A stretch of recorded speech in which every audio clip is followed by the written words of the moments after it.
Bonjour à vous, très heureuse de vous retrouver, vous imaginez bien, surtout après l'opération qui s'est très bien passée. Alors je suis sorti une semaine après l'opération de l'hôpital, très affaibli, sans souffle, et ont perdu plusieurs kilos. Ce qui fait que actuellement je paye très cher chaque effort que je fais. J'attends une place en centre de convalescence, mais les places sont très chères. Il faut déjà attendre un mois en temps normal.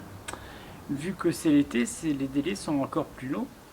Mais avant d'aller plus loin, j'aimerais toutes et tous vous remercier pour vos soutiens, vos messages réconfortants, encourageants, qui me vont droit au cœur, c'est le cas de le dire, et qui me touchent énormément.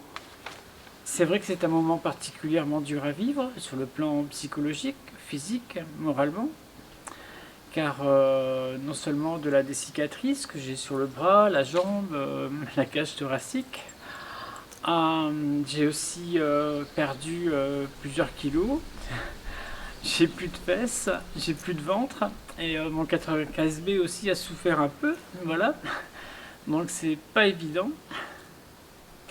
Bon, c'est ma vie, il faut que j'assume le mieux que je peux, avec le sourire de préférence.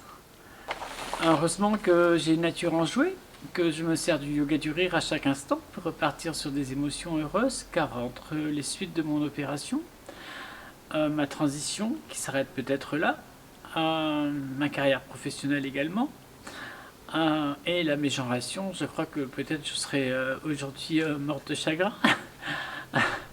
Alors la mégenration, c'est lorsque les personnes autour de vous emploient le masculin alors que vous êtes devenu elle, ou le contraire, ils emploient le féminin alors qu'aujourd'hui vous êtes il.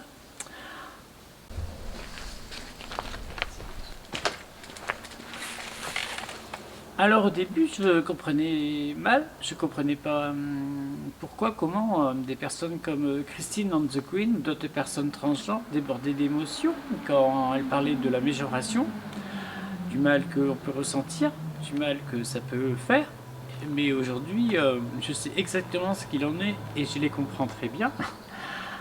C'est très dur.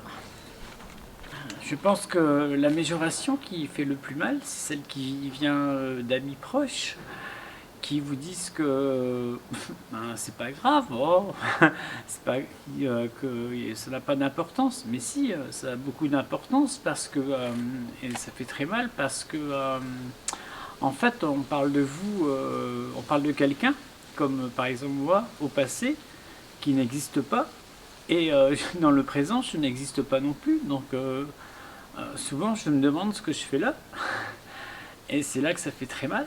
En plus, c'est un manque total de respect parce que les personnes qui le font ne cherchent même pas à s'excuser, à se dire oh, excuse-moi, ça m'a échappé. Non, ça roule tout seul. Donc, en fait, bien souvent, on n'est pas exclu de ses amis, on s'exclut de certains amis. Voilà.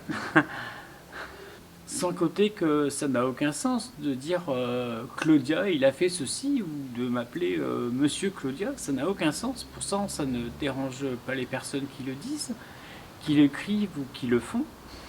Quand il s'agit d'une agression transphobe, parce que la mégenration en est une, ça me dérange moins, parce que là j'ai la possibilité de me défendre, mais devant les amis c'est très difficile parce que on peut pas se fâcher avec tout le monde non plus. Voilà donc ma situation médicale. J'attends le centre de convalescence pour aller mieux parce que je suis extrêmement fatigué de chaque déplacement, chaque geste. C'est très douloureux aussi, physiquement, je parle. Et puis je suis complètement dans l'incertitude quand il s'agit de mon avenir, je vous l'ai dit, professionnel ou de ma transition. Voilà, j'espère vous redonner des nouvelles bientôt, le plus tôt possible. Je vous parlerai de mes aventures sur l'épilation laser du visage, qui promet elle aussi de ne pas être simple. Et puis, je dois rencontrer plusieurs chirurgiens, mais vous imaginez bien que maintenant, toutes mes opérations de transition sont reportées au moins d'1 an. et elles dépendront de mon état de santé et aussi de l'avis du cardiologue. Et puis j'ai aussi quelques petites nouvelles que je garde sur le coude et que j'espère vous faire profiter. Voilà, je vous embrasse toutes et tous et merci, merci, merci pour vos soutiens. Ça a été réconfortant et ça m'a fait très très chaud au cœur. Je vous embrasse, bisous, salut!